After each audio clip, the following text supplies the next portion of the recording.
mungkin bisa diceritain dikit lah proses kamu dulu pisah sama mantan suami seperti apa sih? Ceritanya. Oh, Viranya yang itu ya? Gue nggak tahu. Gue pikir apa? Gue soalnya nggak pernah tahu. Mungkin gimana kak? Gini loh, sebenarnya cerita itu kalau saya kesaksian di gereja saya bawakan bahwa yang sebenar-benarnya itu. Tapi kan kalau kita kayak di TV atau apa kan kurang berani ya, karena banyak sensornya lah gitu. Nah kalau di YouTube beda lagi ya kan, kalau di YouTube kan nggak banyak sensor. Makanya kemarin saya berani bicara. Sebenarnya itu adalah kesaksian yang memang saya sudah sampaikan, tapi untuk kalangan sendiri gitu.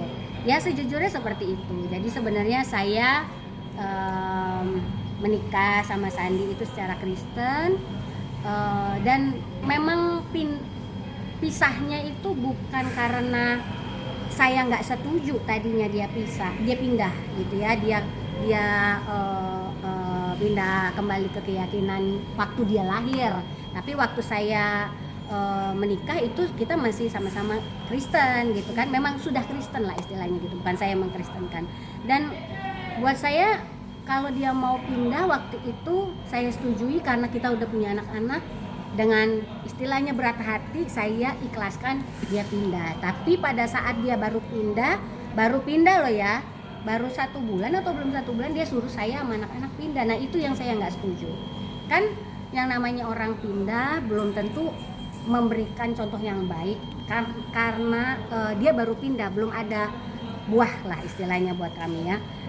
Terus kalau dia sudah menjalankan dengan baik, hasilnya kita bisa lihat mungkin 1 tahun, 2 tahun, 10 tahun, 20 tahun, nanti kan kita orang lain yang bisa lihat dan bisa nilai.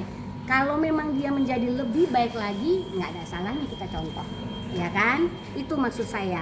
Nah tiba-tiba dia bilang katanya kalau misalnya saya sama anak-anak nggak pindah, nanti saya sama dia bukan mukrimnya dong di tempat tidur. Ya udah kalau gitu kita pisah. Gitu.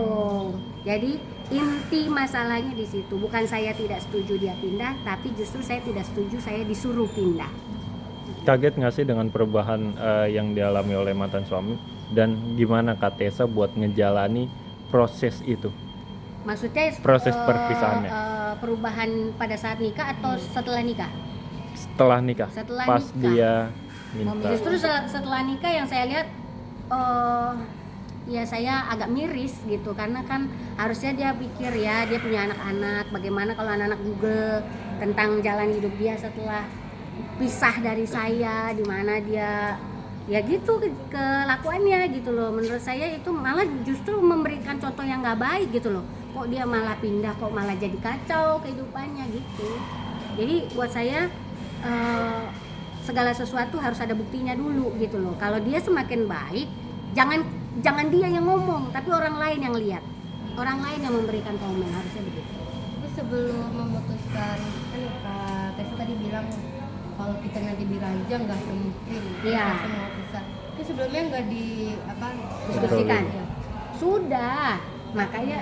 Tapi bukan diskusi yang gimana, kan dia udah terlanjur pindah lagi gitu loh. Dan saya juga bilang lah, kalau misalnya saya memang tidak ada niatan untuk pindah-pindah agama, saya bukan orang yang labil masalah agama, masalah keyakinan. Meskipun mungkin saya bukan orang yang suci banget gitu, tapi saya bukan orang yang labil masalah keyakinan gitu. Dan kalau sampai saya nggak mau pindah terus dia maksa, kan saya nggak mau, itu yang saya nggak mau kejadian. Kalau memang bukan muhrimnya, ya sudah kita pisah, itu aja. Dan ternyata ya dia setuju karena memang tidak bisa disatukan lagi, ya sudah gitu. Makanya akhirnya kita pisah. Berarti bukan karena ada orang ketiga atau sudah. Oh, kalau kejadian itu ya banyak sebelumnya. Kejadian yang KDRT, masalah ekonomi, masalah kesetiaan itu sudah terjadi banyak sekali sebelumnya gitu. Tapi kan namanya masalah rumah tangga itu kan nggak perlu diumbar-umbar, nggak perlu orang banyak tahu. Waktu dulu ya kita bisa selesaikan. Jadi ada masalah selesaiin, yang tapi yang terakhir kenapa kita sampai berpisah itu masalah keyakinan. Tapi ada dampak juga nggak mungkin ke anak-anak dulu waktu itu.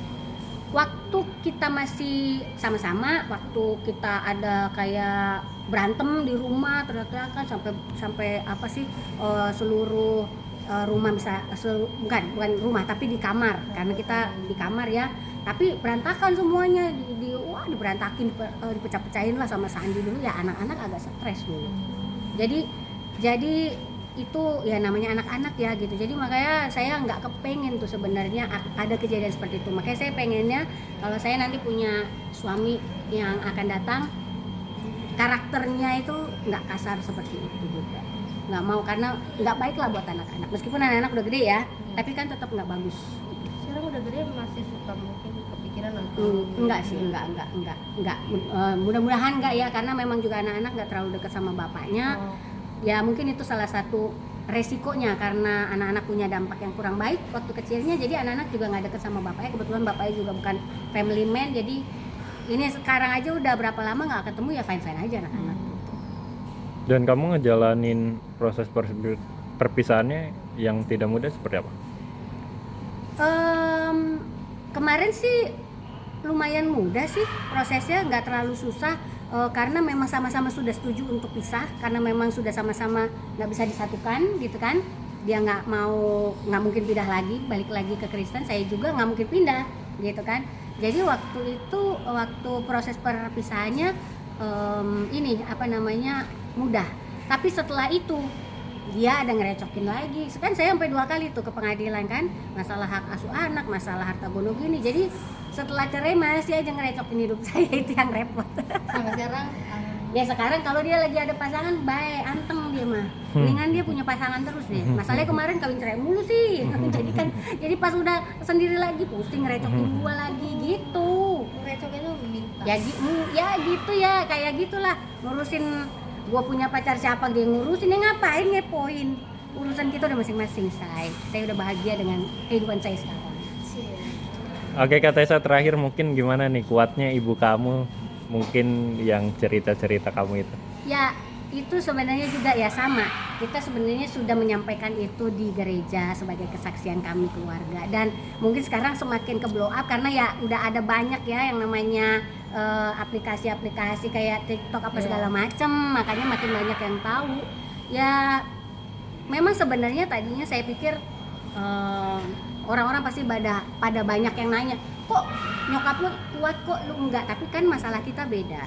Masalah kita sangat-sangat beda. Kalau mama dan papa sampai sekarang masih satu keyakinan. Kalau saya kan masalah keyakinan, jadi sangat susah disamakan atau dibandingkan gitu loh.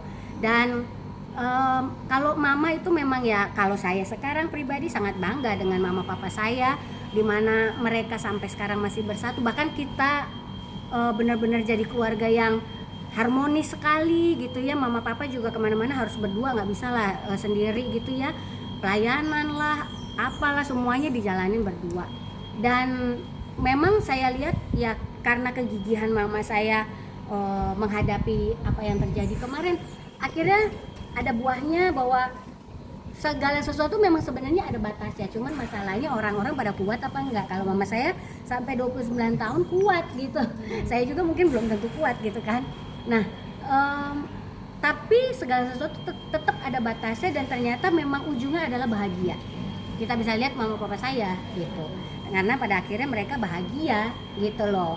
Karena saya dulu sebenarnya untuk saya pribadi itu nggak kuat gitu loh ngadepin papa saya, sampai saya nyuruh mama saya untuk pisah kan, supaya saya aja lah gitulah yang istilahnya membiayai mama sama adik-adik. Tapi mamanya yang nggak mau. Tapi setelah saya lihat bagaimana hasil akhir sekarang, ya memang semua ada maksud Tuhan lah. Kenapa semuanya bisa terjadi dalam keluarga kami gitu. Oke.